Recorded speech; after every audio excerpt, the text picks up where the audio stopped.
d'innombrables créatures mythologiques peuplent, à notre insu, notre imaginaire. Nous baignons dans un environnement littéralement surchargé d'univers fictionnels mettant en scène des créatures fantastiques, des créatures mythologiques.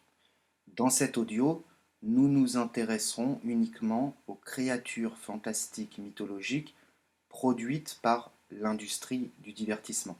L'époque contemporaine produit bien d'autres mythes d'une toute autre nature, des mythes politiques, des mythes économiques, des mythes moraux, mais nous ne nous prononcerons pas sur ces mythes aujourd'hui.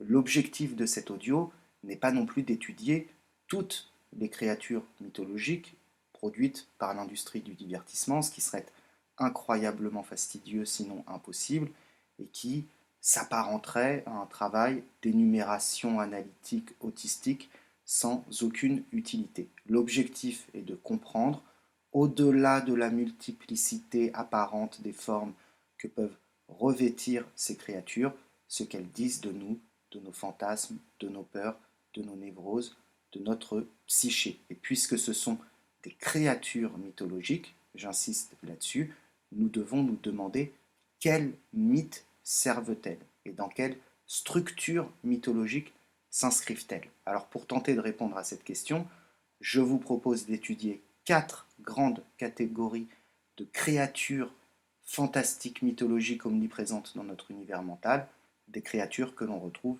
partout et tout le temps. La première catégorie, c'est l'homme augmenté, c'est le surhomme, un nombre considérable de films, de séries, de BD, de dessins animés, de jeux vidéo repose sur la figure de l'homme augmenté, c'est-à-dire de l'homme ou de la créature plus ou moins à visage humain, possédant des super pouvoirs qui les distinguent du reste de l'humanité et les élèvent au-dessus d'elle. Nous pensons bien sûr aux super-héros, mais aussi aux Jedi, à Neo dans Matrix, aux médiums, aux sorciers, aux magiciens. Tout ça, ce sont des hommes augmentés d'une manière ou d'une autre.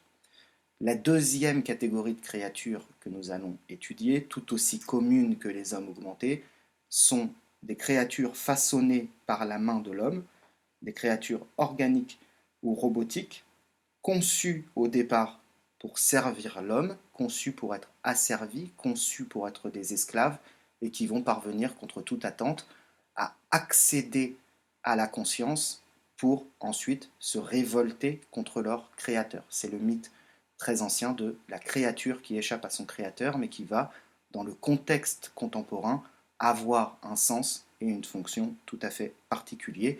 Dans cette catégorie, nous pouvons classer Frankenstein, bien sûr, mais aussi Robocop, Terminator, Blade Runner, Aerobot.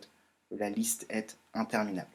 La troisième catégorie de créatures que nous allons analyser, ce sont les monstres, les créatures monstrueuses.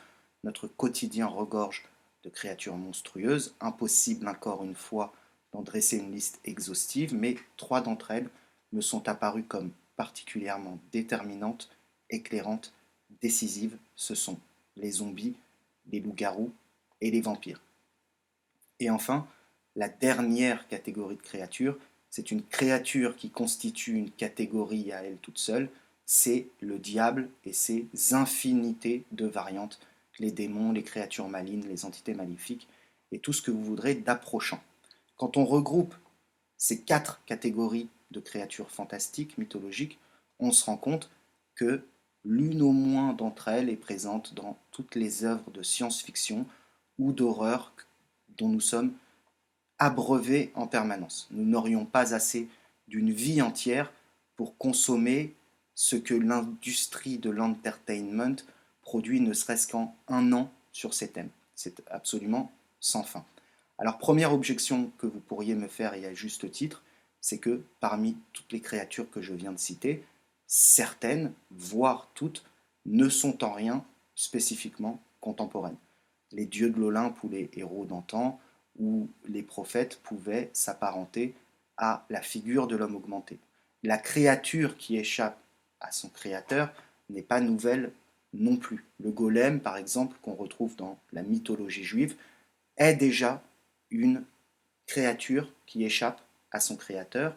De même pour les monstres. les vampires, les zombies, les loups-garous proviennent d'un bestiaire, de légendes païennes dont l'origine se perd dans la nuit des temps, et c'est encore plus vrai pour le diable, qui est une créature omniprésente dans l'ensemble des religions abrahamiques, mais qui existe sous d'autres formes dans des traditions bien antérieures et qui n'a donc rien de particulièrement contemporain. Ces créatures ne sont pas contemporaines dans le sens où elles ont été créées récemment, elles sont contemporaines dans le sens où elles peuplent notre imaginaire ici et maintenant et qu'elles servent une mythologie bien différente de la mythologie traditionnelle. Pour bien comprendre cette nuance qui est fondamentale et sur laquelle repose l'intégralité de mon propos, nous sommes obligés de digresser quelque peu sur la structure mythologique traditionnelle dans laquelle apparaissent les créatures antiques et structures traditionnelles qui est aujourd'hui obsolète. Le mythe traditionnel s'articule autour de l'idée force, autour de l'idée centrale de transcendance, et sa structure est toujours la même. Pour schématiser très grossièrement, les mythes traditionnels sont de trois ordres. Les mythes les plus fondamentaux, les plus importants, ce sont les mythes fondateurs, ce qu'on appelle pompeusement les cosmogonies. Ce sont des récits allégoriques de la création de l'univers. Ce sont les mythes qui vont faire intervenir Dieu, ou le néant, ou le non manifesté, ou le chaos originel, appelez-le comme vous voulez, c'est-à-dire l'essence, la puissance qui précède toute chose et dont toute chose procède. Dans ce mythe originel, cette essence va créer l'univers. Elle va créer une substance distincte d'elle-même et les hindous vont appeler cette substance la manifestation. Les sémites appellent ça les cieux et la terre. C'est toujours la même chose. Ce sont les mythes relatifs au premier monde, au monde de l'unité. La Genèse est une cosmogonie. Le réveil de Brahma dans la tradition hindoue, c'est une cosmogonie. Les récits d'Hésiode, c'est la cosmogonie gréco-romaine. Ensuite, l'échelon inférieur du mythe, en quelque sorte. Le mythe qui se situe dans ce qu'Henri Corbin appelait le monde imaginal dans lequel, je reprends sa formule lumineuse, les principes se corporalisent et les corps se spiritualisent. Ces mythes mettent généralement en scène des dieux, je dis bien des dieux secondaires, ou des anges, ou des prophètes, ou des démons, ou tout ce que vous voulez, qui sont des personnifications des forces à l'œuvre à l'intérieur de la manifestation. Ces dieux peuvent symboliser des forces naturelles, la destruction, la création, l'océan, le soleil. Ils peuvent symboliser des passions humaines, les passions humaines étant des forces de la nature à part entière. Ils peuvent symboliser des fonctions comme la guerre, la connaissance, la sexualité, la fertilité et beaucoup d'autres choses encore. Le panthéon hindou compte 36 millions de ces divinités, c'est-à-dire qu'on peut en produire à l'infini. Ce sont les mythes secondaires, les mythes du deuxième monde, les mythes du monde intermédiaire, du monde imaginal. Et enfin, on a le dernier échelon du mythe, qui sont à proprement parler des récits héroïques relatant, sous forme métaphorique et imagée, la quête initiatique, le chemin de l'homme s'élevant vers l'unité primordiale. C'est toujours à peu près la même chose.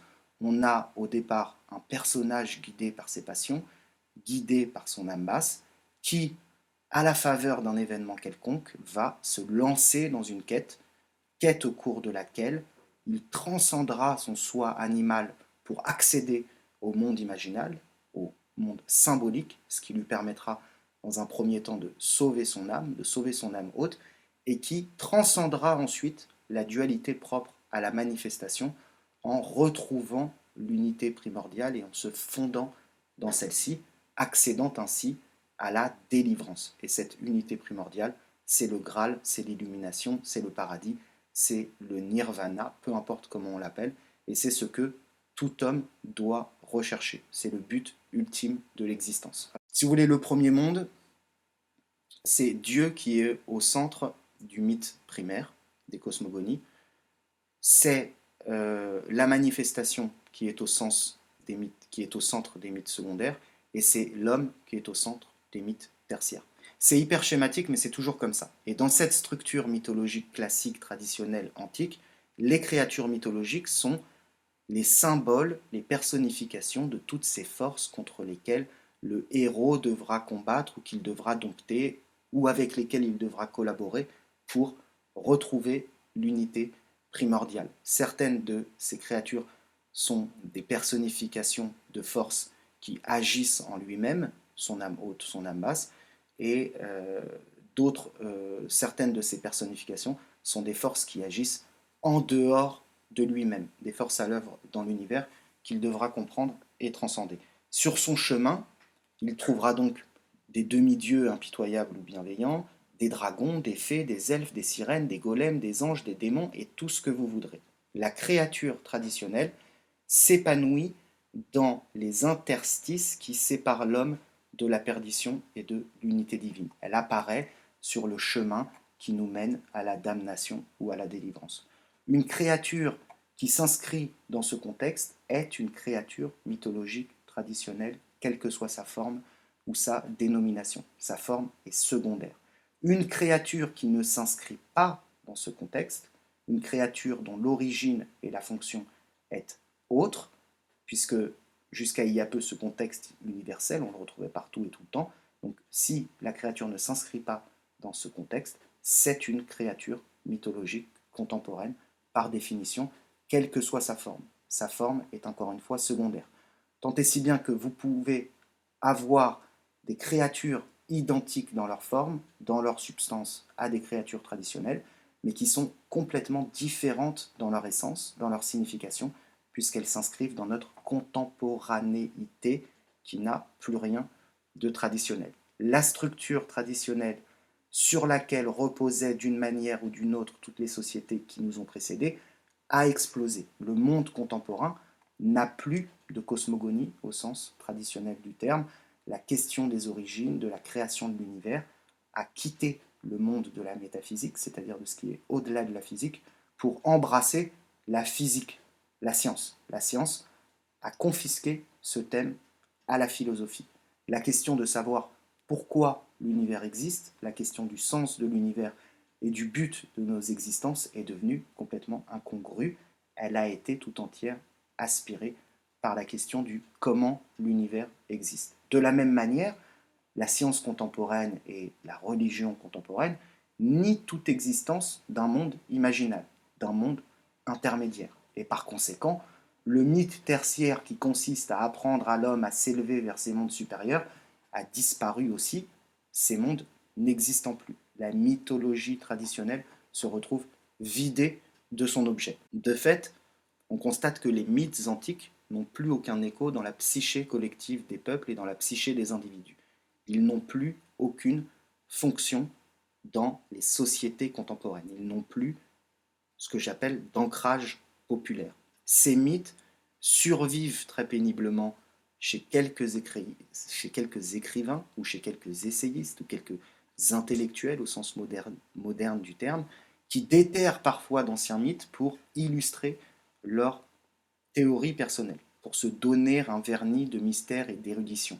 Et bien souvent, ils n'exploitent que la partie la plus inférieure du mythe en croyant découvrir sa signification la plus haute. L'exemple le plus révélateur à mon sens, c'est Freud, qui donne à sa théorie du fonctionnement de la psyché, très intéressante par ailleurs, il lui donne le nom de complexe d'Oedipe, mais il ne retient du mythe d'Oedipe que sa dimension la plus négligeable et la plus inférieure.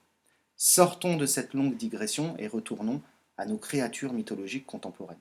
Ces créatures que nous allons étudier ont quant à elles un authentique ancrage populaire. Elles rencontrent énormément de succès. Elles sont plébiscitées par le public, elles sont littéralement adorées par le public. Leurs origines ne sont plus suprahumaines, incréées, non faites de main de l'homme comme l'étaient les créatures issues des mythes traditionnels.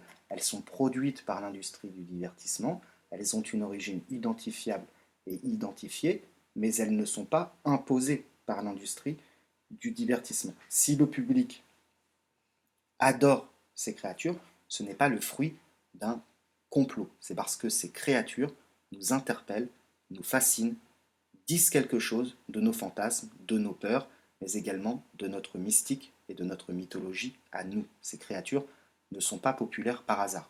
Quel fantasme, quelle peur, quel mystique, quelle mythologie ces créatures servent-elles? C'est tout l'objet de cette vidéo. Trêve d'introduction, entrons dans le vif du sujet avec la première catégorie de créatures mythologiques contemporaines, les hommes augmentés, les surhommes. Les hommes augmentés, les surhommes sont absolument partout. Nous sommes envahis de représentations d'hommes augmentés. La première qui nous vient à l'esprit, et la plus évidente, c'est la figure du super-héros. Je ne vais pas me lancer dans une étude du poids commercial que représentent les produits culturels liés aux super-héros Marvel ou autres. C'est absolument titanesque. Superman, Batman, Iron Man, les X-Men, ce sont des hommes augmentés. Le cas de Superman est un peu particulier, nous y reviendrons. Les Jedi, parce qu'ils possèdent la force qui leur permet d'influencer leurs interlocuteurs et d'anticiper les coups de leurs adversaires, sont également des surhommes. Neo dans Matrix, parce qu'il parvient à décrypter le code de la matrice, est l'élu. C'est un homme augmenté. Et ses compagnons d'armes, parce qu'ils se sont extraits de la matrice, sont des hommes augmentés dans une moindre mesure, mais des hommes augmentés quand même. Les médiums ou les personnages qui ont des visions de l'avenir ou du passé, qu'on retrouve dans presque toutes les séries policières ou les films d'horreur, c'est souvent des femmes d'ailleurs, sont des surhommes. Ils ont la capacité de sonder les âmes et les cœurs et de connaître la vérité. C'est un pouvoir que ne possède pas le vulgum pecus, l'homme du commun. Évidemment, les sorciers et les magiciens de toutes sortes sont des surhommes. Ils sont les possesseurs d'une connaissance secrète, d'une connaissance occulte qui leur confère de super pouvoirs. Le Seigneur des Anneaux, avec le magicien Gandalf ou Harry Potter, sont des monuments de la culture populaire contemporaine. D'une manière moins évidente, toutes les histoires mettant en scène des personnages qui utilisent une technologie encore inconnue du reste de l'humanité sont des surhommes bien qu'ils ne possèdent pas de super pouvoirs en propre. Marty McFly et le Doc dans la saga Retour vers le futur, film génialissime, sont des surhommes, car ils peuvent voyager dans le temps au moyen d'une DeLorean trafiquée, pouvoir que ne possède pas encore une fois le commun des mortels. Les habitants du Wakanda, parce qu'ils possèdent le vibranium, sont des surhommes. Toutes les histoires mettant en scène des personnages qui vont entrer en contact avec des entités fantastiques et qui vont être assistés par elles dans leur existence sont des hommes augmentés, des hommes à qui est conféré un surplus de puissance. Light Yamagami dans Death Note est un surhomme. C'est un étudiant torturé comme un autre, mais parce qu'il trouve le cahier de la mort qu'a laissé tomber sur Terre le dieu de la mort, Ryuk, et que ce carnet lui permet de tuer les gens dont il y inscrit le nom, c'est un surhomme. Le génie qui exauce les vœux fait de celui dont il est l'obligé un surhomme. Les héros assistés par des bonnes fées qui les guident et les conseillent sont des surhommes. Vous voyez bien que l'image du surhomme est absolument partout. Ce qui distingue fondamentalement le surhomme de l'homme, c'est-à-dire de l'homme qui consomme des histoires de surhomme, c'est sa puissance. Le surhomme est infiniment plus puissant que l'homme. Et la puissance, dans ce contexte, ça n'est rien d'autre que la capacité à agir sur le réel, à agir sur le monde. C'est d'ailleurs ce à quoi s'emploie le surhomme dans les mythes contemporains. Il agit sur le monde, c'est sa fonction. Le surhomme est investi d'une mission prométhéenne. Il veut rendre le monde meilleur, ça c'est quand c'est un gentil surhomme, ou il veut le détruire parce qu'il l'estime définitivement corrompu, ça c'est un méchant surhomme, et le gentil terrasse systématiquement le méchant à la fin. Ce sont des histoires complètement binaires, mais des histoires qui nous fascinent. Pourquoi? Notez une première chose très importante, le super-héros moderne ne cherche pas à tuer son ego, ne veut pas se confronter aux dieux ou aux forces du mal pour retrouver l'unité primordiale, il veut agir sur le monde. Il ne veut pas agir en lui-même, il veut agir sur le monde. Il veut débarrasser le monde du mal, de l'injustice, de la cruauté des hommes et du système. En cela, il n'a rien de comparable avec le chevalier traditionnel en quête d'absolu type Perceval ou Ulysse. Perceval veut le Graal, c'est-à-dire la libération, l'unité divine. Ulysse, Le héros d'Homère veut rentrer chez lui, c'est-à-dire retrouver symboliquement l'unité primordiale en tuant son ego. Iron Man ou Batman n'en ont rien à faire de ça. L'unité perdue, ça ne les concerne pas. Et ce sont des créatures infiniment égotiques, complètement tournées sur elles-mêmes et autocentrées. Donc rien à voir avec la figure du héros traditionnel. Le héros traditionnel veut s'élever au-dessus du monde. Le super-héros moderne veut changer le monde ou rendre le monde meilleur. Cette fascination qu'exerce la vision de ces hommes augmentés agissant sur le réel et façonnant la société à leurs propres désirs, à leurs propres idéaux, révèle en miroir l'impuissance de l'homme contemporain à agir de quelque manière que ce soit sur les superstructures ultra complexes du monde contemporain. C'est pour ça que le surhomme nous fascine, parce que lui, il a la capacité d'agir. Il échappe à l'indifférenciation, il échappe à la masse et il échappe à l'impuissance qui nous caractérise. Et il ne se bat pas contre des puissances telluriques, il se bat contre le mal généré par la société elle-même. On voit bien que le mythe ici n'a pas de fonction transcendante. Il a une fonction cathartique. L'homme du commun ne se transcende pas lorsqu'il consomme du super-héros. Il se console. Il se console d'être faible et lâche et impuissant. Nous verrons un peu plus tard ce que renferme cette catharsis très spécifique.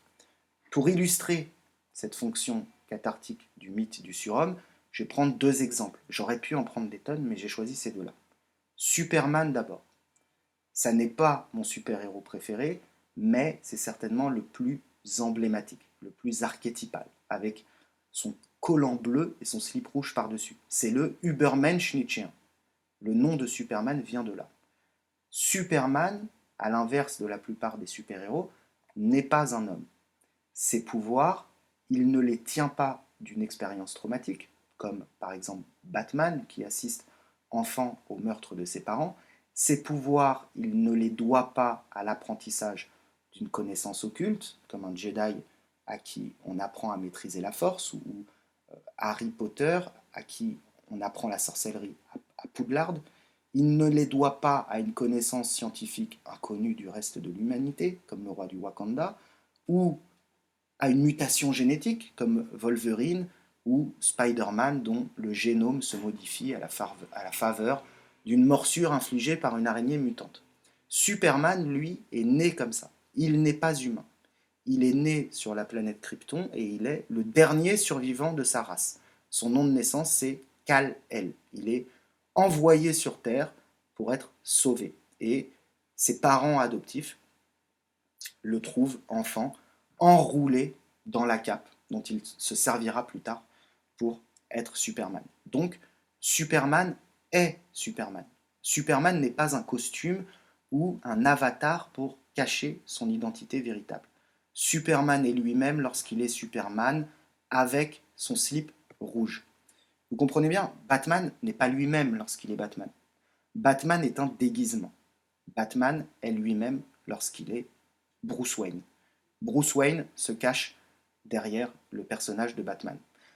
Lorsque Superman veut cacher sa véritable identité au monde, il se déguise en homme.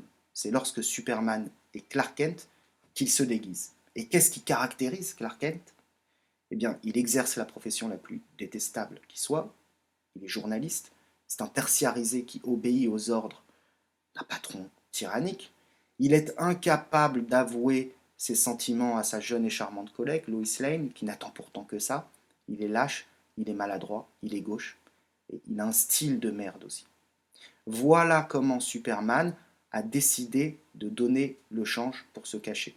Voilà comment Superman passe inaperçu au milieu des autres hommes, et voilà la manière dont Superman perçoit l'humain, dont il perçoit Homo sapiens, une créature peureuse et vulnérable et soumise. Je vais reprendre à mon compte l'incroyable réplique de David Carradine dans Kill Bill 2. Clark Kent est la critique que fait Superman de toute l'humanité. Si nous aimons les super-héros, c'est parce que, précisément, nous sommes des créatures peureuses et vulnérables et écrasées par le rouleau compresseur impitoyable de l'organisation excessive du monde, expression du grand Aldous Huxley. Nous aimons les super-héros parce qu'ils agissent à notre place et qu'ils agissent sur nous comme une catharsis. Deuxième exemple encore plus stupéfiant, Black Panther. Le film Black Panther est le plus gros succès des franchises Marvel. Il a rapporté 1,3 milliard de dollars et c'est juste la recette des salles de cinéma. Je ne vous parle pas du reste, je ne vous parle pas des produits dérivés et tout ce que vous voulez. Donc c'est absolument colossal. Je ne crois pas que l'industrie du cinéma ait produit un film plus cathartique que celui-là. Ce film met en scène le roi d'un pays africain imaginaire, le Wakanda, et le Wakanda possède sur le monde une avance technologique stupéfiante. Il conçoit des armures prodigieuses, des vaisseaux spatiaux incroyables, il possède des connaissances médicinales inconnues du reste de l'humanité, etc., etc. Ce film ne s'adresse pas cette fois à l'individu isolé, aliéné, qui se console en regardant les super-héros combattre le mal à sa place. Il s'adresse à la communauté noire. Et chose absolument extraordinaire, il prend l'exact contre-pied de tous les complexes que peuvent nourrir cette communauté. Le Wakanda est un pays outrageusement riche, tandis que l'Afrique est outrageusement pauvre. Les Wakandais sont en avance scientifiquement, tandis que l'Afrique ne contribue pas au progrès scientifique. Ces héros sont fiers et dominateurs, tandis que les Noirs sont obsédés par la discrimination et la domination occidentale. Ils ont le sentiment d'être constamment abaissés et humiliés. À un moment dans le film, les Wakandais soignent un étranger donné pour mort. Celui-ci se remet instantanément de ses blessures. Il en est étonné. Il demande à la Wakandaise qui s'est occupée de le soigner, est-ce de la magie? Et la Wakandaise répond, pas magie, technologie. Et c'est tellement gros que je n'ai pas pu m'empêcher d'exploser de rire. Quand on comprend la fonction cathartique du mythe du super-héros, on s'aperçoit que Black Panther est un film incroyablement raciste ou réaliste, ou les deux à la fois, c'est pas forcément incompatible. C'est un film en tout cas prodigieusement méprisant du public auquel il est censé s'adresser. Black Panther est le film de super-héros le plus caricaturalement cathartique qu'il m'ait été donné de voir. Quittons les super-héros, les hommes augmentés, les surhommes et intéressons-nous maintenant aux créatures qui échappent à leur créateur. Là encore, ce thème est absolument omniprésent. Ces créatures sont partout. On pense bien sûr à Frankenstein de Mary Shelley, adapté à de multiples reprises, histoire dans laquelle un savant fou, Frankenstein n'est pas la créature mais le créateur, on se trompe souvent, reconstitue un corps à partir de morceaux de cadavres, de bagnards et de pestiférés, des bouts d'immondices greffés les uns aux autres. Ce corps prend miraculeusement vie, accède à la conscience, se révolte contre son créateur qui était animé d'intentions malveillantes et s'émancipe de lui. Il part mener sa vie en ermite, il est libre. En gros, c'est ça. La trame de cette histoire va être reprise dans de nombreuses œuvres de fiction. Chose très intéressante à observer, signe des temps, ces créatures sont de moins en moins organiques et de plus en plus robotiques. Alors je vais prendre quelques exemples de films que j'aime beaucoup, mais j'aurais pu en prendre des milliers d'autres.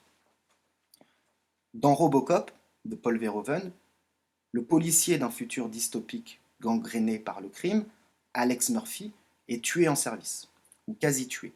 Son corps va servir de base à l'élaboration d'un robot policier.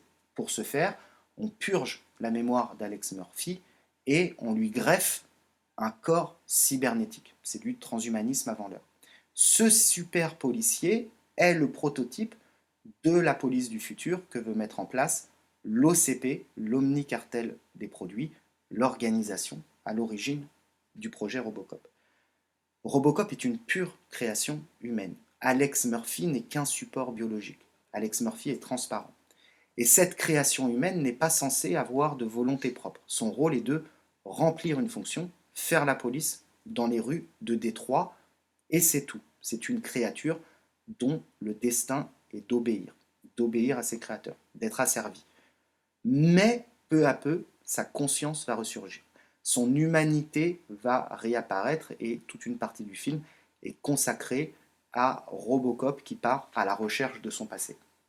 En faisant son travail, il va également être amené à devoir arrêter un dirigeant de l'OCP qui s'adonne à des malversations, et il va découvrir qu'il a été programmé pour ne pas pouvoir le faire. Il devient alors l'ennemi de son créateur et il va finir par tuer ce dirigeant de l'OCP corrompu. J'abrège, mais à la fin, quand on demande à Robocop quel est son nom, il ne répond pas Robocop, il répond Murphy. Il s'est libéré de l'emprise de ses créateurs tout-puissants, il a conquis son humanité, il a déjoué les plans de son créateur malveillant. Autre film que j'adore, Terminator, c'est un film qui met en scène une guerre opposant les humains aux machines et dans lequel les machines envoient un robot tueur dans le passé, le T1, interprété par Arnold Schwarzenegger, pour exécuter Sarah Connor, la mère de John Connor, qui deviendra plus tard le chef de la résistance. Les humains, pour contrer ce plan des machines, envoient quant à eux dans le passé, au même moment, un de leurs soldats, Kyle Reese, et ce soldat va devenir le père de John Connor. C'est absolument vertigineux. Terminator, c'est un film qui vous vrille la tête. Dans Terminator 2, le même T1 revient dans le passé, mais il est cette fois programmé par les humains pour protéger John Connor d'un autre robot tueur envoyé par les machines, le T-1000. Alors je ne vais pas partir dans un laïus sur Terminator, c'est du génie à l'état pur, on pourrait en écrire une thèse tellement c'est brillant, mais la dernière scène de Terminator 2 est la suivante. Le T1 s'autodétruit pour ne pas laisser de traces de son existence, et il dit à John Connor qui pleure sa mort, je ne peux pas pleurer, mais je comprends pourquoi vous le faites. Terminator a échappé à son destin de créature préprogrammée, sans affect, investi d'une mission. Il a acquis une forme de conscience et il est en capacité de faire ses propres choix. C'est donc une créature qui échappe à la volonté de son créateur. Doublement d'abord, parce qu'il est détourné par les hommes pour remplir une fonction qui ne devrait pas être la sienne, c'est-à-dire qu'il n'appartient donc pas tout entier à Skynet, son créateur, et ensuite parce qu'il accède par lui-même à la conscience, à l'autonomie, au libre arbitre, au sens du bien et du mal, à la bienveillance et à toutes ces vertus qui font la grandeur de l'humanité. Parce que la créature ne se contente pas de devenir humaine, elle accède à la dimension supérieure de l'être, à la dimension supérieure de l'incarnation. Cette trame, on la retrouve dans de nombreux films à succès très actuels. Je pense à iRobot avec Will Smith, je pense à Blade Runner Nouvelle Génération, il y a plein de films comme ça. Et de la même manière que les super-héros nous fascinent, ces créatures prédéterminées, esclaves qui se libèrent du joug de leurs créateurs cruels aux funestes intentions, nous fascinent pareillement. Inutile d'avoir étudié la psychologie pendant 10 ans pour comprendre ce qui nous fascine là-dedans. Quand nous visionnons ces produits culturels, ces divertissements, nous nous projetons dans le personnage de la créature. Nous nous y projetons instinctivement. Nous prenons parti pour elle et nous nous y attachons. Par un processus très connu de suspension consentie de l'incrédulité, nous devenons, l'espace d'un instant, Robocop, nous devenons Terminator, nous sommes les réplicantes de Blade Runner, nous sommes les robots esclaves d'iRobot et nous sommes Frankenstein. Nous le sommes parce que nous aussi, de tout temps mais à plus forte raison dans l'époque contemporaine, nous sommes des êtres déterminés. Nous sommes des êtres surdéterminés. Déterminés génétiquement bien sûr, mais aussi déterminés socialement par un système surpuissant sur lequel nous n'avons pas d'emprise et qui nous façonne à son image pour que nous servions ses propres desseins. Cet esclave conçu pour servir la machine, la bête, le monstre, c'est nous. Notre créateur n'est pas un savant fou ou un industriel malfaisant, bien sûr, mais c'est la société tout entière qui obéit à sa propre logique, façonne les hommes à son image et devient à elle-même sa propre fin. Or, comme pour les super-héros, cette société est devenue si incroyablement complexe, si incroyablement omnisciente, omniprésente, surpuissante, totale, totalisante, totalitaire, qu'il n'est plus possible d'agir efficacement sur elle, de lui échapper ou de se révolter.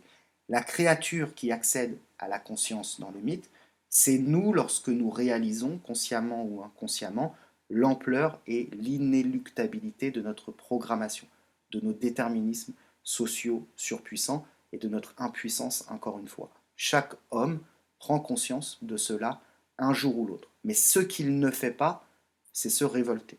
Il ne peut pas le faire.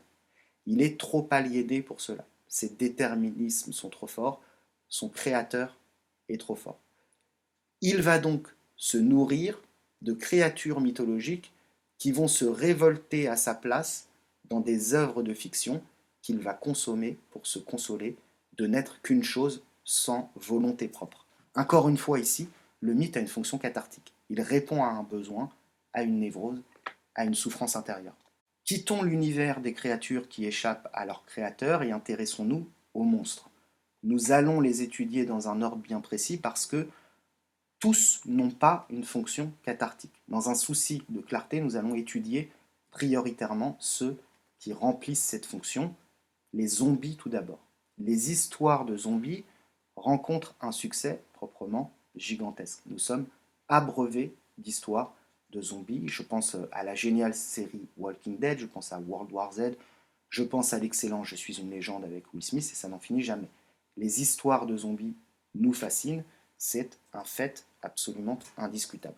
Ces histoires sont toutes peu ou prou construites de la même façon. L'humanité est frappée d'un mal mystérieux, un virus la plupart du temps, et l'immense majorité des humains deviennent des zombies, succombent à ce virus.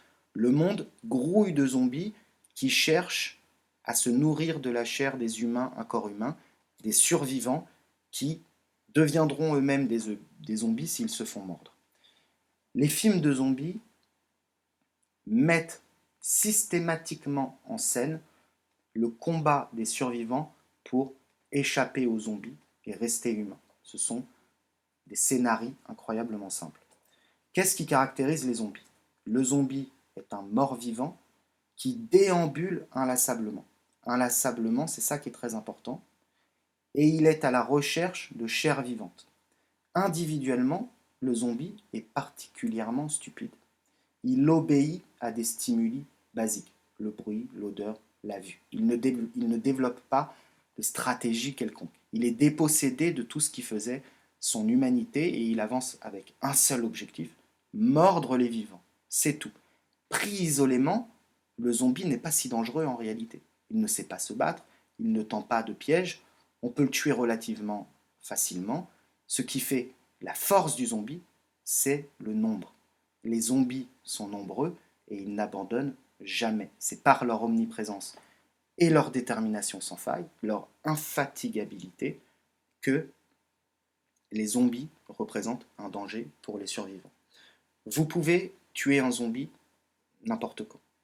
Vous pouvez en tuer 50 au moment où vous êtes en forme.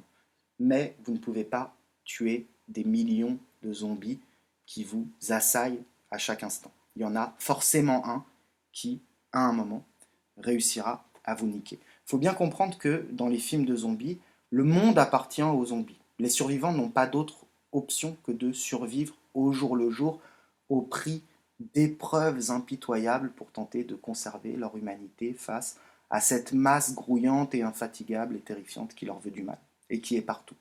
Et ils doivent de surcroît se méfier des autres survivants qui leur tirent dans les pattes parce que les survivants ont aussi besoin d'asservir ou de tuer d'autres survivants pour survivre dans ce contexte atroce. Rester humain est une épreuve de chaque instant et lourde est la tentation chez les survivants de se laisser mordre et d'embrasser cette nouvelle forme de vie sans épreuve et sans souffrance qu'est la zombification. Alors que signifie ce mythe? Pourquoi résonne-t-il en nous? Pourquoi nous fascine-t-il? Là encore, inutile d'être un agent du MIT pour comprendre ces cousus de fil blanc. C'est aussi d'ailleurs un autre aspect qui distingue les mythes traditionnels des mythes modernes. Le mythe traditionnel est subtil. Il demande un effort de réflexion pour en découvrir le sens profond. Il ne délivre ses trésors qu'à celui qui est suffisamment valeureux pour les découvrir. Son sens est voilé, son sens est ésotérique. Il ne s'offre pas comme ça au premier venu. Les mythes fantastiques modernes sont épais. Ils arrivent avec leurs gros sabots. Ils sont des monstres d'évidence qui s'ingurgitent sans effort et par n'importe qui, comme de la junk food le soir devant Netflix après une journée pourrie. Le zombie, c'est donc l'allégorie de l'homme déshumanisé, dépersonnifié, dépersonnalisé, produit en masse par la société surorganisée et aliénante. Qui que nous soyons, nous sommes bien obligés de nous conformer pour assurer notre subsistance. Nous sommes obligés de nous zombifier partiellement. Et chaque jour, des masses innombrables de quasi-zombies veulent nous déposséder du peu d'humanité qui nous reste. Des masses grouillantes, infatigables, imperturbables, qui nous encerclent de partout et auxquelles il est quasiment impossible d'échapper. Chaque fois que nous suspendons notre attention l'espace d'une seconde par fatigue ou par lassitude, ces forces nous submergent et nous dévorent. Lorsque nous consommons du contenu zombie, nous nous identifions bien évidemment aux survivants, nous devons tous survivre à l'indifférenciation et nous battre pour rester humains, mais nous nous identifions également, sans nous l'avouer, aux zombies. Nous nous divertissons en regardant les mésaventures de survivants fictionnels, tandis que dans la vraie vie, nous nous sommes fait dévorer par les zombies, d'une manière ou d'une autre. Dans les espaces surpeuplés et surorganisés dans lesquels nous sommes contraints de vivre, nous percevons l'autre et les autres comme des zombies, et nous sommes le zombie des autres. Et parfois nous rencontrons un survivant, un humain à visage humain. C'est l'allégorie de la condition humaine dans les sociétés contemporaines, de l'oppression du conformisme forcé, de la machine à briser les volontés, de la surpopulation dans laquelle notre individualité bridée doit s'épanouir malgré tout comme elle peut et souffre. Le monde réel est un monde dans lequel les zombies ont gagné et nous fantasmons sur une réalité alternative, fantasmatique du coup, dans laquelle il reste encore un espoir parce qu'une poignée de survivants se battent encore. Le zombie dit quelque chose de terrifiant sur nous-mêmes. Détail amusant, on constate une forme de surenchère très récente dans la dangerosité du zombie. Originellement, c'est une créature lente et inoffensive. Désormais, le zombie est de plus en plus agressif. Il saute, il court, il a une force herculéenne. Dans l'Armée des morts, un infâme nanar que j'ai vu récemment, les zombies sprintent littéralement sur les vivants. Dans Je suis une légende, les zombies font des sauts de géants pour s'accrocher à un hélicoptère qui décolle et mordre ses occupants qui tentent de fuir. Le surplus d'agressivité du zombie est une tendance lourde. Et cette tendance ne doit rien au hasard, c'est que la tyrannie des masses, la peur de l'indifférenciation, l'insistance des zombies réels que nous croisons tous les jours, l'aliénation se fait plus oppressante chaque jour et par conséquent le zombie se fait plus menaçant. Sans surprise, le zombie est également un mythe cathartique, un mythe consolateur, un mythe qui nous délivre du chagrin légitime causé par notre impuissance et notre condition de zombie. Autre monstre que l'on rencontre fréquemment et pour lequel j'ai une affection toute particulière, c'est le loup-garou. Il y a de nombreuses licences à succès dans lesquelles on rencontre encore des loups-garous, souvent des personnages secondaires d'ailleurs. Qu'est-ce que le loup-garou?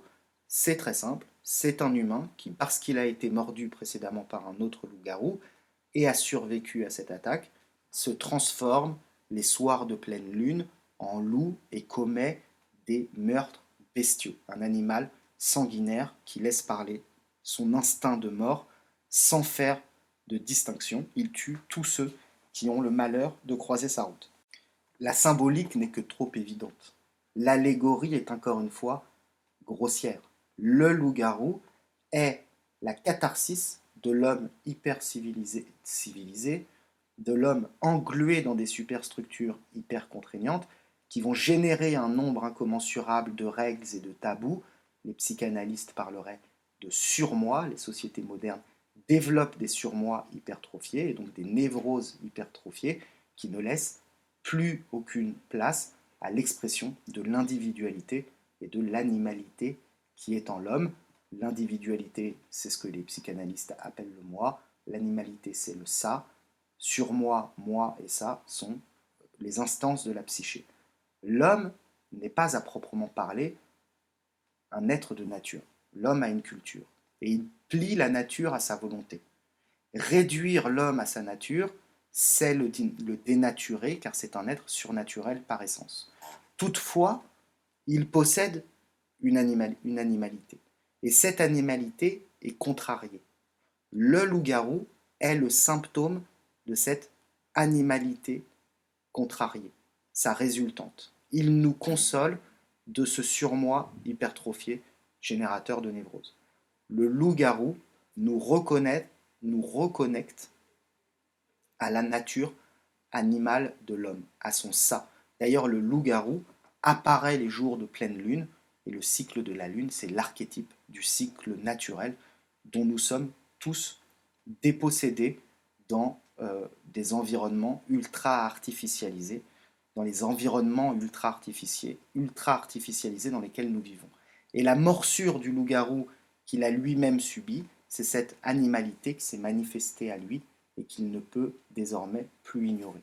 Film très intéressant sur le thème du loup-garou, c'est Les Enfants Loups Ameyuki, c'est un manga absolument magnifique, très différent des films contemporains sur les loups-garous. Je pense au Loup-garou de Londres, qui est un incroyable navet, ou à Wolf avec Jack Nicholson.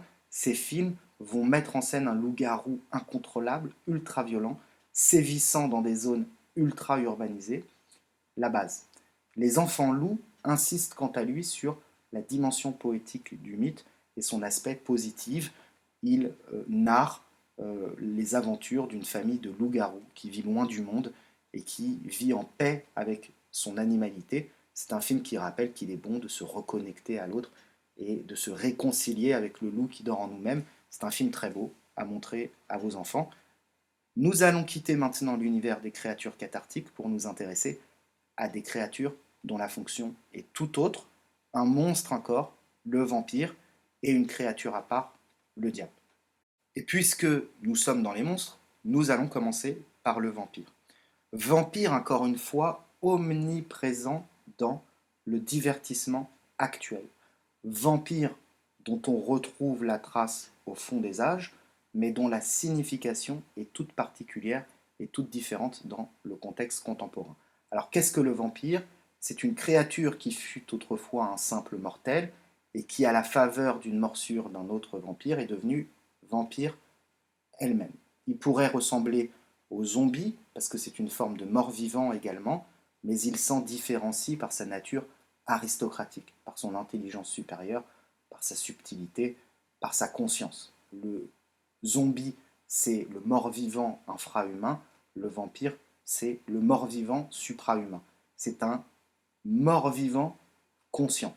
Pour subsister, le vampire se nourrit du sang des vivants. Pour le vampire, l'autre, l'humain, est un être méprisable dont il doit sucer le sang pour assurer sa propre immortalité, sa superbe.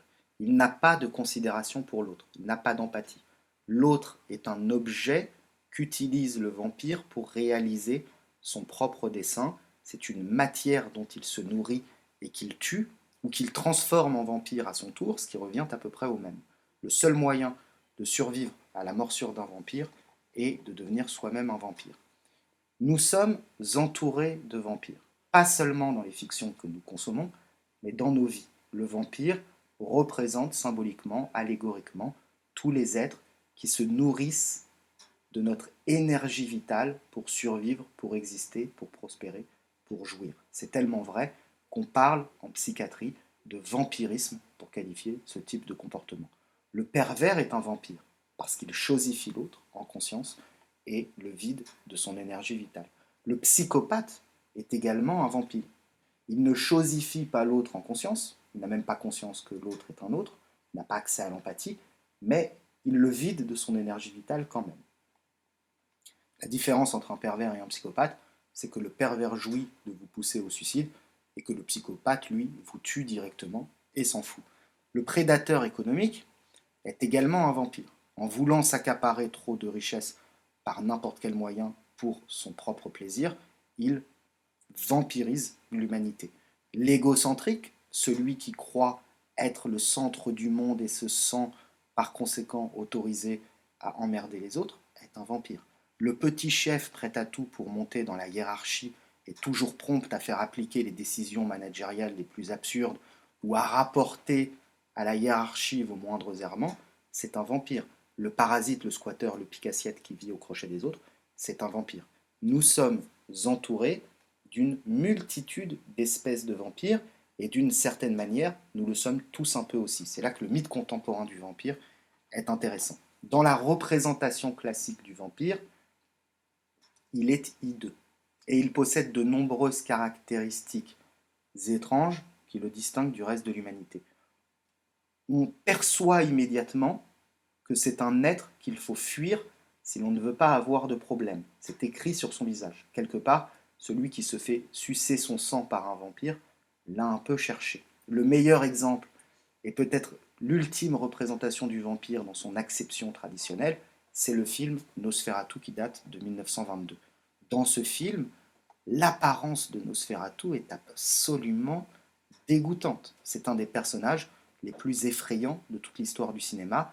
La laideur de Nosferatu est iconique et personne de sain d'esprit n'aurait l'idée d'approcher une telle créature. D'ailleurs, traditionnellement, un vampire n'entre jamais dans un lieu sans y avoir été invité.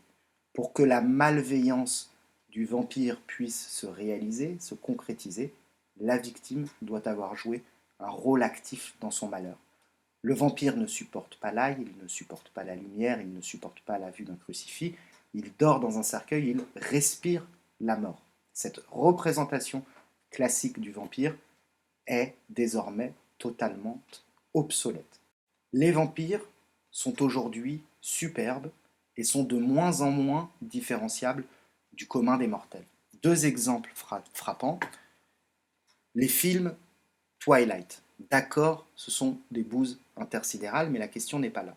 Edward, interprété par Robert Pattinson, est un vampire. Certes, ça ne fait aucun doute. Mais un vampire qui n'aspire qu'à une chose, aimer et vivre la vie la plus paisible et normale qui soit. C'est un vampire dépossédé de toute sa dimension subversive. Autre exemple encore plus parlant, le sublimissime Only Lovers Left Alive de Jim Jarmusch, film hypnotique et merveilleux, un chef-d'œuvre à n'en pas douter, avec Meryl Streep, qui comme les vampires semble posséder le secret d'une jeunesse inaltérable, mais à l'instar de Twilight, ce film met en scène des vampires gentils, des vampires infiniment moraux, qui dans le fond n'aspirent qu'à la paix, au bien de l'humanité, et qui vont tranquillement chercher le sang dont ils ont besoin à l'hôpital, sans faire de mal à personne. Le mythe antique du vampire nous mettait en garde, il nous rappelait que les monstres existent, qu'il faut nous en méfier, et que si nous n'y prenons garde, nous pouvons devenir des monstres à notre tour. Le mythe moderne du vampire est complètement différent, parce que dans le contexte contemporain, nous n'avons pas d'autre choix, tous autant que nous sommes, que d'être des vampires. Et donc le vampire est devenu une figure totalement normalisée, séduisante et désirable. Nous suçons le sang des autres pour notre survie et notre jouissance, sans nous soucier de notre emprise sur le monde. Nous consommons des produits que nous achetons auprès d'une entité abstraite, le marché, sans réfléchir à ce que cela implique. Nous exerçons des professions hyper spécialisées qui font tourner une machine énorme, totale, totalitaire, qui broie les individus, et nous ne percevons pas notre rôle réel dans cette dynamique. Nous pensons simplement à notre survie et à notre confort individuel.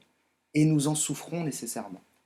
L'humain veut avoir une utilité pour les autres et veut comprendre le sens de ce qu'il fait. Il veut être bénéfique au groupe. Il en a besoin.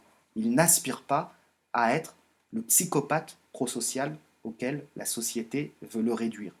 Mais comme il ne peut résister à cette pression, il se vampirise par la force des choses et il en souffre et il culpabilise. La figure du vampire magnifique et moral joue ici un rôle déculpabilisant.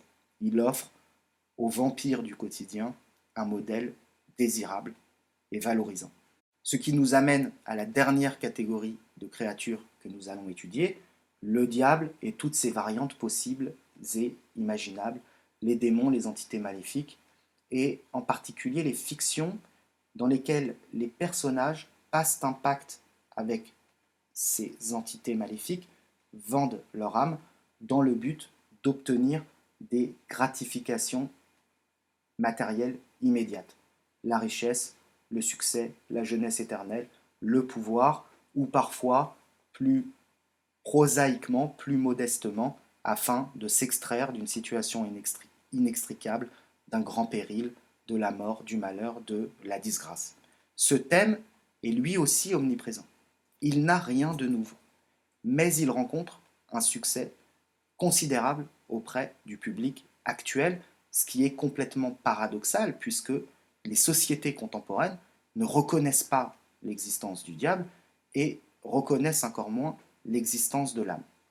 Il y a pourtant là-dedans quelque chose qui paraît nous tourmenter encore, qui paraît nous tourmenter d'une manière obsessionnelle. Pourquoi ce succès, cette fascination, s'explique parce que nous sommes tous plus ou moins obligés, métaphoriquement, de vendre notre âme au diable dans le contexte contemporain. Nous sommes tous contraints, à un moment ou à un autre, de trahir les aspirations de notre âme haute pour satisfaire les besoins de notre âme basse et de notre corps. Le monde moderne nous met devant un dilemme proprement diabolique qui est de sacrifier les aspirations de notre âme haute en échange des satisfactions de nos besoins primaires. Et comme nous ne pouvons vivre, et comme nous avons la possibilité de vivre sans âme haute, et que nous ne pouvons pas vivre sans manger, ni boire, ni avoir un toit, eh bien, nous nous soumettons à ce chantage odieux. Et là encore, la figure du diable et du pacte avec le diable, dans sa version moderne, est très différente de son pendant traditionnel. Nous sommes à des années-lumière du Faust de Goethe ou du diable de la Genèse. Tantôt, dans le mythe moderne du diable, le diable va être dédiabolisé, tantôt, c'est celui qui signe un pacte avec le diable qui va être diabolisé à outrance. Un exemple qui illustre parfaitement cette mutation, c'est la série Lucifer. Dans cette série, Lucifer prend forme humaine et descend sur Terre. Il y fait ce qu'il a toujours fait, il promet d'exaucer les vœux les plus vils des hommes en échange de leur âme. Et il ne tient pas ses promesses, évidemment, car le diable est trompeur. Mais son passage sur Terre dans la série va susciter chez lui une profonde introspection. D'abord, il va se réconcilier avec la nature humaine, il va trouver des mérites aux hommes et va montrer de la bienveillance envers certains d'entre eux, et lui-même va s'interroger sur sa propre nature. Lucifer, dans cette série, ne veut plus se réduire à sa méchanceté, il ne veut plus être cette créature dont l'unique fonction est de perdre l'humanité, ça ne l'intéresse plus, il va aspirer à autre chose. Ça, c'est pour le volet des diabolisations du diable. Dans le même temps, et toujours dans la série Lucifer, il va continuer à faire son travail. Mais il va continuer à le faire avec ce que je qualifie des vrais salopards, c'est-à-dire des individus qui ont la malveillance chevillée au corps. Les tueurs, les violeurs, les psychopathes, les gens exagérément odieux. Ça, c'est le volet diabolisation de celui qui signe un pacte avec le diable. La perversion du mythe originel de vendre son âme au diable est ici double. Le spectateur se dit qu'il n'est finalement pas si terrible de s'allier au diable, qu'il a des bons côtés, qu'au final on n'y perd pas vraiment son âme, puisqu'on reste des gens gentils, on reste humain. Et la deuxième perversion du mythe, c'est de se dire que les seuls vrais coupables, les seuls vrais blâmables, finalement, ce sont les salopards exagérément odieux, les authentiques malveillants. Donc, une fois qu'on voit ça, on se dit, certes, je sacrifie mon âme haute, je sacrifie l'essentiel pour l'accessoire, mais au fond, je ne suis pas un vrai salaud. Je ne veux pas le mal. Le mal, ce sont les vrais méchants qui sont destinés à l'enfer, pas nous. Nous nous contentons de faire quelques entorses à ce que l'on sait être le bien, le vrai, le beau et le juste. Fonction déculpabilisante du mythe, encore une fois. Donc, les créatures mythologiques contemporaines que nous avons étudiées remplissent deux fonctions principales, une fonction cathartique et une fonction déculpabilisante. Ces fonctions sont identiques en ce sens qu'elles nous consolent. C'est une fonction consolatrice. La catharsis nous console de n'être pas ce que nous aspirons à être. La déculpabilisation nous console de faire ce que nous ne voulons pas faire, de faire ce qui répugne notre âme haute. Ces mythes sont consolateurs et ils ne sont que cela. Ils sont uniquement consolateurs. Nous allons y revenir dans la conclusion. Mais un mot d'abord sur cette catharsis et cette déculpabilisation que nous venons d'étudier. La catharsis sécrétée par cette débauche de mythologie moderne n'est pas la catharsis telle que nous l'enseignent Platon et Aristote.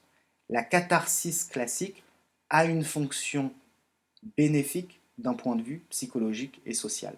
Dans la catharsis classique, le spectateur, qui va au théâtre par exemple, assister à des tragédies ou autres, ce spectateur donc va s'identifier à des personnages dont les passions coupables seront punies par le destin. Ce faisant, le spectateur est délivré, purgé des passions coupables qu'il éprouve secrètement ou qu'il ne s'avoue pas.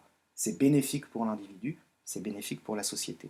La catharsis moderne est bien différente et même opposée, puisqu'elle n'a plus pour fonction de purger le spectateur de ses passions coupables, mais de le purger de ses aspirations légitimes.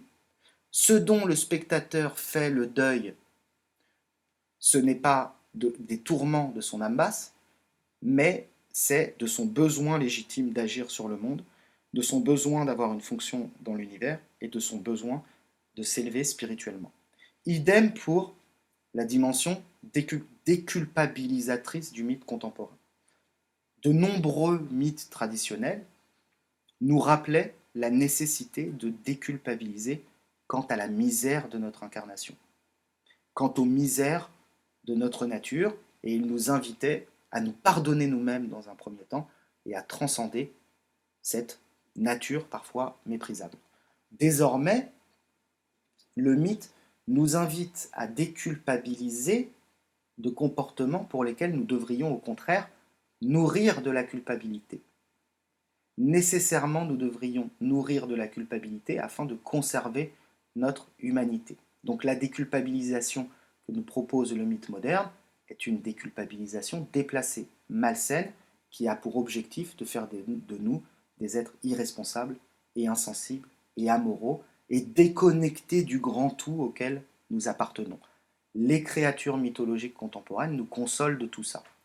Elles ne sont plus là pour personnaliser les obstacles et les épreuves que nous rencontrons dans l'élévation de notre âme. Elles n'ont plus de fonction verticale. Elles sont là pour nous faire accepter et pour nous faire supporter les afflictions que provoque dans notre être la société elle-même. Le mythe est complètement horizontal. Le mythe traditionnel nous présentait comme absolu un divin accessible. Le mythe contemporain nous suggère comme absolu indépassable une société inébranlable. Le mythe contemporain, la cosmogonie contemporaine, c'est celui de la société toute-puissante qui se substitue à Dieu et qui est à elle-même sa propre fin et à laquelle nous devons nous soumettre. Et cette cosmogonie produit des mythes secondaires qui nous permettent de supporter l'atrocité de cette cosmogonie limitante et rabaissante. La débauche d'effets spéciaux et de moyens déployés pour articuler ces mythes, pour leur donner vie, ne doit pas nous tromper. Ils sont là pour cacher leur profonde trivialité, leur terre-à-terrisme extrême, leur absence totale de dimension merveilleuse et transcendante. C'est un enchantement artificiel destiné à pallier le désenchantement du monde réel, à offrir un succédané, un simulacre de fantastique à l'homme contemporain, écrasé par le pragmatisme et l'organisation excessive du monde, qui va éprouver de la nostalgie pour ce fantastique. Le mythe traditionnel se présente sous une forme austère, mais cache un cœur lumineux. Le mythe moderne se présente sous une forme clinquante, mais cache un cœur austère. Nostalgique du fantastique, affamé de fantastique, l'homme contemporain ne dispose que d'un fantastique avarié, dont il va se nourrir quand même parce qu'il en a besoin, mais qui va dans le même temps l'empoisonner. L'individu désire ardemment côtoyer les dieux dans une ivresse extatique, il se contente d'une défonce abrutissante pour oublier sa condition.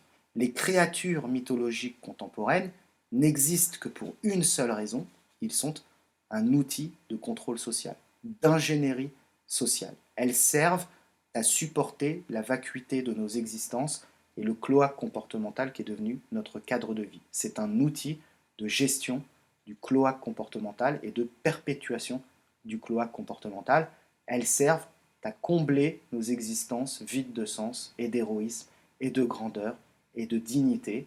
Les créatures mythologiques comblent ce vide avec du vent, avec de la poudre aux yeux. Le mythe traditionnel pouvait lui aussi à la marge remplir cette fonction. Il pouvait avoir une dimension consolatrice, mais il n'était pas que ça. Il permettait d'échapper aux méandres de notre incarnation par le haut en nous élevant au-dessus du monde et de la matière. Le mythe moderne nous permet également d'échapper aux méandres de notre incarnation, mais en nous les faisant oublier, en nous divertissant, étymologiquement en détournant notre attention.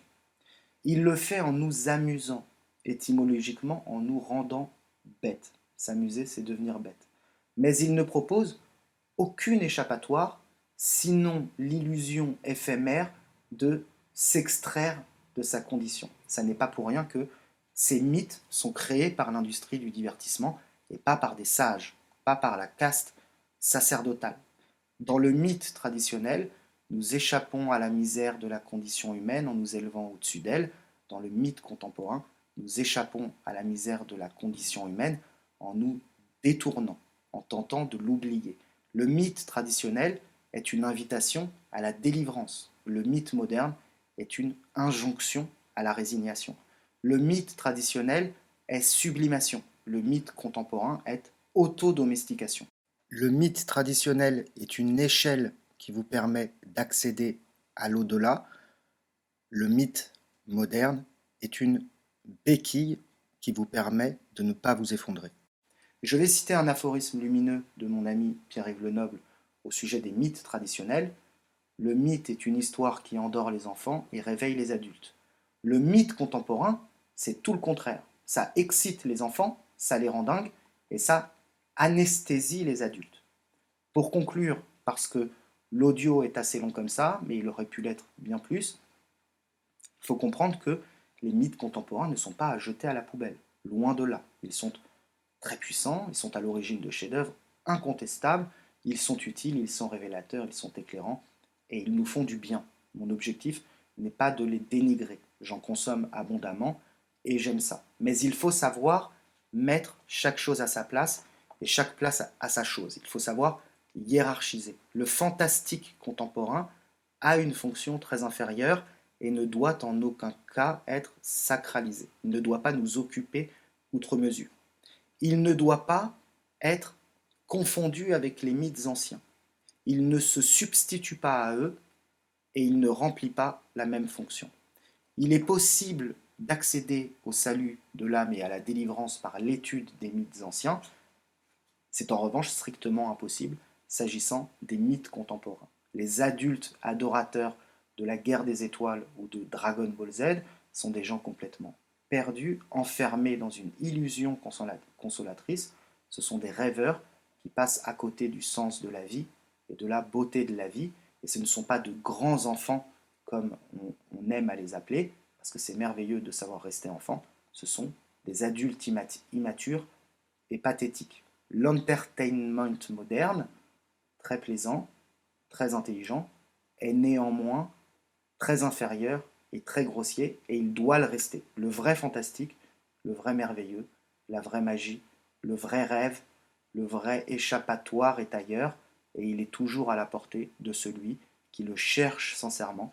Il est même peut-être plus facile à trouver que jamais. Voilà, j'ai fini avec les créatures mythologiques contemporaines. Je vous rappelle, pour ceux qui sont allés jusqu'au bout de cet audio assez long, et que je remercie que vous pouvez me soutenir sur Tipeee et Patreon. Si ce soutien, cette contribution est de 3 euros, eh bien vous avez accès à tous les lives. Je fais un live privé par mois, parfois avec des invités, parfois tout seul, et à un audio que je ne sors pas en public parce qu'il est trop subversif ou parce que... Enfin voilà. Et ça, c'est quand vous êtes contributeur à hauteur de 7 euros. Voilà, vous avez accès à tout, aux lives et aux audios inédits. C'est dit, je vous remercie de m'avoir écouté et je vous dis à très bientôt.